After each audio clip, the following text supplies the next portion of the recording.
संपूर्ण राज्यामध्ये सध्या भीषण दुष्काळी परिस्थिती आहे। राज्यातल्या मोठमोठ्या धरणांमध्ये केवळ 19% इतकाच पाणीसाठा शिल्लक आहे। राज्यात 25 जिल्ह्यांमध्ये तीव्र पाणी टंचाई आहे। पावसाने जर ओढ दिली किंवा पाऊस वेळेत पडला नाही तर हे संकट आणखी गहिरं बनण्याची शक्यता आहे। राज्यातल्या 25 जिल्ह्यांमध्ये पाणी संकट निर्माण झालंय। हजारो वाड्या वस्त्यांवरती टँकरने पाणी पुरवठा होतोय। छत्रपती संभाजीनगरमधली परिस्थिती ही भीषण आहे। इथे 1874 टँकर्सने पाणी पुरवलं जातंय।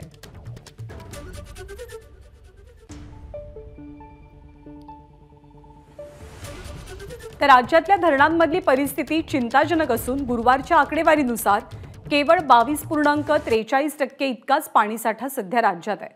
जलसंपदा विभागाने काल ही आकडेवारी जाहीर केली। छत्रपती संभाजीनगरमधली परिस्थिती जास्त गंभीर आहे आणि इथल्या 920 धरणांमध्ये केवळ 8.95 म्हणजे जेमतेम 9% इतकाच पाणीसाठा शिल्लक राहिलाय। राज्यातल्या 2997 धरणांमध्ये कालपर्यंत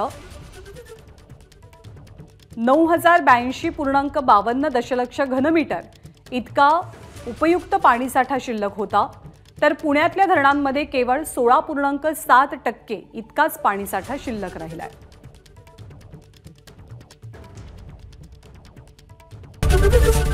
एबीपी माझा, उघडा डोळे बघा नीट।